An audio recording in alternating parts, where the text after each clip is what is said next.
the new Dragma archetype. We're going to be showing you guys 2 different builds you can play. One of them is a broken build that is doing something you're not supposed to do with the deck. It's supposed to be an anti-meta deck, but you can make it so your opponent literally cannot Yu-Gi-Oh! So the first build is going to be incorporating the Raid Raptors. All you really need to do is go ahead and go for a standard Y Strix plus the 4 Strix play, which is super consistent. Go ahead and get one of the rank ups, and then all you got to do is go ahead and make a rank 4, which is going to be the 101 over here. And then just go ahead and rank it up, make C101, and then you can throw on a Burying Hope. And then this is where the Dragmas actually come in. They're supposed to be an anti-meta-ish deck, but the thing is if you use Maximus Dragma's effect, you cannot go ahead and special summon from the extra deck for the rest of the turn. But what it lets you do is it lets you throw in some cards from your extra deck into the graveyard. It's like a Gale Dogra, but after a combo. Plus, this card can be easily summoned over here because you just banish one extra deck monster to summon it. So it's really easy to get out for the deck. And basically, this is the only card that you really need. There's another card that you can have that searches out this card anyways. But you make sure this is the last card that you go for because you will be locked out of the extra deck. So you activate its effect and you'll be sending Utopic Zexal to the graveyard. If your opponent has stuff to pop, you can also pop stuff, but you're going to be able to send 2 monsters with different names. But anyways, C Burying Hope is going to let you copy Utopic Zexal, and Utopic Zexal has this effect where you can detach a material and your opponent's cards and effects cannot be activated this turn. So pretty much it just wraps it up. There's no Yu-Gi-Oh! At all that's going to be going on. And then from here, this card has decent attack, and then you're going to be able to search out, and you'll more than likely be able to OTK your opponent. In this instance, he's going to start you to just cycle through a bunch of cards and then disrespect his opponent by putting this card in defense mode with 6,000 attack. You can actually one-shot your opponent with that. We'll show you guys that in a moment, but I'll show you guys a different variety of duels over here. This one goes on for a little longer, but it doesn't really matter. He just puts his card in defense for disrespect, and eventually the other guy just loses because, well, not being able to activate cards is definitely not good. So let's go ahead and check it out against another matchup, but this one is going to be non-lockdown. This one is going to be more traditional. So we'll kind of go over a lot more of the other card effects. The Field Spell card is actually really good as well, but there's 2 different builds that I will give you guys to go ahead and run. One of them would be considered one of those go first auto win decks. This one is going to be more of a grind game, but you can still definitely OTK with this deck. It's not going to be like the slowest of slowest anti-meta because their boss monster actually has the potential to throw out 3k damage out on board quite fast, and it will pop a bunch of stuff, so you can actually pull off OTKs with that card. But anyways, over here, again, Dragma is one of their boss monsters, going to be able to dump 2 cards. This is another really great target, Fossil Warrior Skull Knight. It's like an enchant, but at any point you can activate it, so you can save this card in the graveyard for those decks. But you'll see over here, he's going to be able to deal massive amounts of damage because the Cardinal, which is another boss monster, if this card battles a special summon monster, you destroy as many attackers and monsters as possible, then inflict 800 damage to your opponent for each Fusion, Synchro, Exceed, or Link monster destroyed. So you can pop basically their entire board too, and then start burning them for a huge amount of damage, and then just follow up. And so that's how the deck can play as well. But like I said, we've got a few varieties. Okay, this one's kind of funny. So this is against Rush Duels, which I think the person just... I don't know what went on here, but I just want to show you guys something funny because you can do it without 5 monster zones. In fact, you only really need 3 to pull it off if you want to go ahead and mess around. It's extra cheeky over here, but you're going to go ahead and see the rank up. We also got the Samorg over here, and we're going to go ahead and be able to search out an extra card. So this card or the copy of the Maximus is what you need to pull off the combo, because the other card will just search out whatever one you are missing. The guy goes ahead and says, what? I can't do anything with...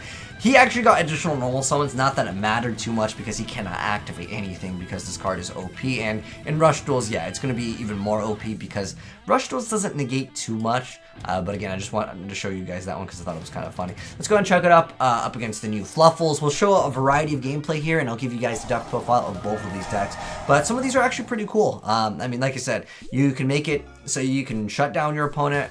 Technically, most of these cards They're supposed to be anti-meta-ish, but they don't really stun your opponent that much. They're more so reactive on being able to get rid of cards and have ease of special summoning.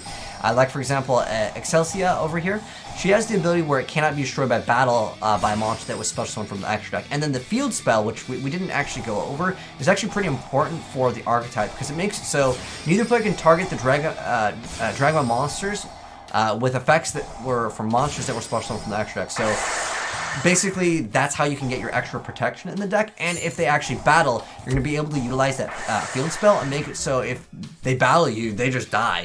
So that's how the archetype is kind of oriented. This guy, I guess, is playing OCG, he has Maxi. It's not that big of a deal, though, honestly, because this deck is going to be special summoning much. Now we have Ashen Dragon. Ashen Dragon is great to be able to go into to get rid of larger attackers. Over here. So it gains attack equal to combined original levels of the materials used for its fusion summon times 100. And then on top of that, during the end phase, you're going to be able to take a Dragma monster or Albus and either add to your hand or special summon it. So he gets you an extra card when he goes away.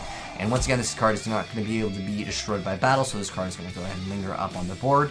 And he's going to go ahead and slam this one over here, and he's going to go ahead and be able to attack over most of his stuff. He's still got a Forbidden Drop. This is one of the other newer cards over here.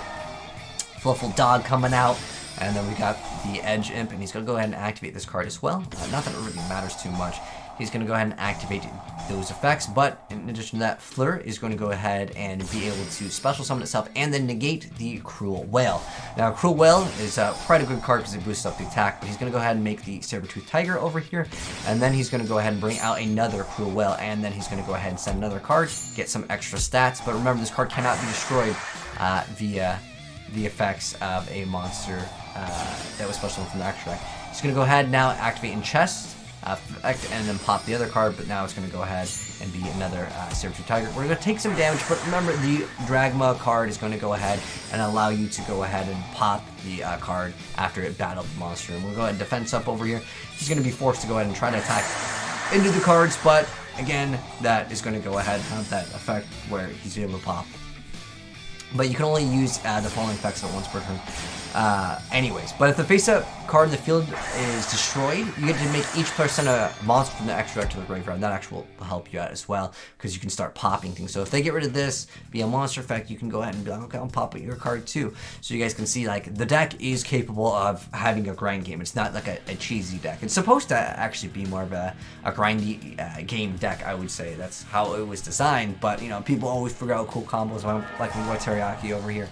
But the next one up is up against the Rika Plants. They recently got a new Exceed monster, and I think this archetype is one of those ones where I think it'll be popular because people are like, oh, cute girls, but honestly, it's an okay-ish deck. I don't consider it near, man, I'm just gonna call it the Adamantia is what they originally called it, but that is a deck that I think, out of all the ones that recently came out, that's probably one of the stronger ones.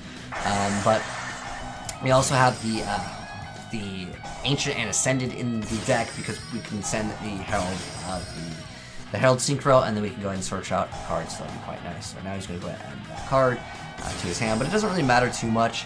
This deck, it doesn't do too hot off of top decking, I would say. It's definitely a combo-oriented deck.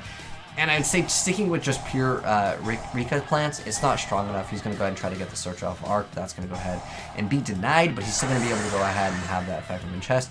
And of course, he's going to go ahead and summon the Boss Monster, banishing a bunch of cards out of his opponent's extra deck from the graveyard. And this card, once again, if it battles Special Monster, it's game over for your opponent if they happen to have the board. And so I'm going to go ahead and activate the effect of Petal over here. This is one where it's like a kind of like a Treeborn Frost. Is going to go ahead and activate that effect, so it gets rid of that card. But Excelsia over here is going to go ahead and be able to get out that extra card. Pot of Avarice activated, so some extra searchability. He's going to go ahead and have to set Primula and pass. And now we've got the Field Spell, and I feel like once the Field Spell comes out and you happen to have Maximus, it's kind of difficult for your opponent to deal with this card because it can't be targeted. It's got really good stats, and if they battle with it, well, they're just losing out on their monster over there. And the last one over here is going to be up against Salamangreat, and then I'll give you guys the deck profile. And the Salamangreat player is going to go ahead and be going first, so you guys can kind of see the matchup. It's kind of difficult to decide what you need to negate in this deck. I mean, obviously, I'd tell you to go ahead and stop the extra deck cards from going off. But that's kind of hard sometimes because you don't know what they have in their hand because, again, the field spell can be a very important card. But to stop that, you can go ahead and have another effect. Now, this card we didn't get to go over, but Disciples over here just lets you send one monster from your extra deck, then you get to add one. So that card could be a card that you need to negate too, because if you don't negate this, which you know, he ended up negating. Enchest is just going to pop your card so you can't Rage and Roar anyways. He ends up going for Impermanence, and it was either Rage or Roar. Yeah, Roar and Impermanence is what his two face downs were, which is, it's very common for Salamander Great to have Rage, Roar, Sunlight, Pass. Like, that's their, like, optimal board. He ends up making another Sunlight Wolf. He's going to go ahead and go for a Roar, but he's going to go ahead and then activate the effect of Fleur. And Flora Delis is going to go ahead and have that ability as a quick effect to special summon, and then you get to negate a card with decent stats too, nonetheless. And on top of that, Flora has the ability to go ahead and make it so if where is it? When your Dragon Monster declares an attack, you can make all of them gain 500 attack. So he'll be basically 3,000 once it comes around to your turn, especially if your opponent is going first. This card is excellent. Not only does it negate, but it puts a monster on board that is going to increase the attack of all of your Dragmas. And then on top of that, the field spell can help out with getting rid of any other potential card. So I think the archetype is looking to be an okay-ish one at the moment. But now that you guys have seen it in action, let me go ahead and give you guys the deck profiles of both of the builds over here. So I'm going to give you guys the traditional one first, and then we'll go ahead and go over like that. The variant to just lock your opponent out of Yu-Gi-Oh! So first off, we got one copy of the Cardinal. Keep in mind you can search out whatever you want with the archetype. It's very, very consistent because you have triple of these, and then of course your Excelsia is going to go ahead and add the Dragma as well. So it has lots of searchability. So one copy of Cardinal, 3 copies of Fleur, 3 copies of Maximus, that's like one of the most important cards, and then 3 copies of Theo. This one, I'm not sure how I feel about this, but if a monster is special summoned from the extra deck is on the field, you can just special summon it. So you can technically still go for Exceed plays, or if you want to go ahead and just make Phoenix. I think Phoenix is still a very important card in this archetype, but you can't really run Extravagance because you need to have these as fuel in your graveyard. But this lets you target a face-up monster in the field that was special summon. This card gains 600 attack and the other one loses 600 attack. So you can get over a lot of different monsters over here with just this one card, but more than likely they'll just negate it. But it's a forced bait card that your opponent might need to get rid of. And then we have Albus over here. This lets you go ahead and then make the Ashen Dragon, which is kind of what's required for it. Then we have Excelsia, which again lets you search out your cards. Then Added over here has the effect where it can't be destroyed by battle with the monster special from the extra deck. And then if a monster that was special from the extra deck is on the field, you just special summon it. And if it's destroyed by battle by card effect, you can special summon a Dragma monster from your deck, which is quite great. And then we have 3 copies of Ash Blossom, and then 2 copies of Ancient Ascendant, which is, of course, your targets for this. We have Terraform because the field spell is quite great. And then the Disciple is going to go ahead and let you send one monster. This is a really, really good card. So it searches one, and it also lets you either pop one or set up for another search play because you're like, I can't get my plays negated by impermanence. Maybe they duality or whatever the case may be, they added the card, and you just go ahead and add this card. Good stuff indeed. And then we got 3 copies of Impermanence, because you still need to be able to stop your opponent's plays, even though some of the cards can help out with that. And then we have Punishment over here. Let's see, target face-up monster your opponent controls. You send one monster from your extra deck with equal or higher attack, and then destroy the targeted monster, which can be like a double pop, because you get to go ahead and destroy that monster and then pop another card or get some extra advantage. So it's like a +1 easy. And then Encounter over here lets you special summon a Dragma monster from your hand. And then there's another effect where you get to take a Dragma monster from your graveyard or Albus and add it back to your hand or special summon it. So it's kind of like optional here. I think that's quite nice. And then for the extra deck, you have 3 copies of the Ashen Dragon, 1 Omega, 3 copies of Enchest, and then 3 copies of Fossil Warrior Skull Knight, which is basically, if you're going first and there's really nothing to go ahead and get an advantage with, just put this in here, you can banish it, and then it's basically like in chest over here. And then 3 copies of Herald, and then 2 copies of Deep Sea Princess Prima Donna over here, which has the effect of target one of your opponent's banished cards, and the last effect. This card is sent to the graveyard, target a banished card, and then shuffle it into the deck. If you really need to recycle something, you can go for that. And these were just other optional cards for that version of the deck. Now, I told you guys there's 2 variants of the deck. Now we have the Raid Raptor Lockdown Instant Win deck. So we got 2 copies of Dragma, 2 copies of Corridor, the Nemesis Corridor. Then we have 2 copies of the Theo, 3 copies of the Time Wind Winder. And then we've got 1 copy of Tribute Lanius, 3 copies of the one that searches out, of course, your Maximus. And then we have 3 copies of Vanishing, 1 copy of Mimicry, and then 2 copies of Adden. A lot of these are just special summon to go ahead and go for rank 4s, though.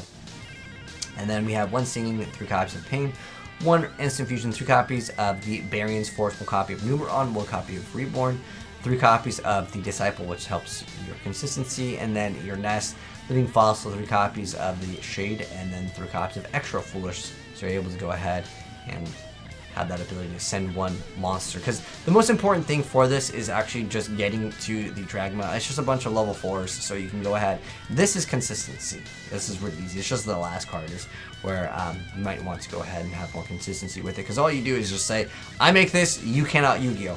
So we got 1 Enchest, 1 Mud Dragon, 1 Millennium Eyes, 1 7/7, 1 Burying Hope, Silent Honor, Time Thief, 101, and then number 60, 4 Strix, Zexal, and then Saryuja, Samorg, and Y Strix over here for this build.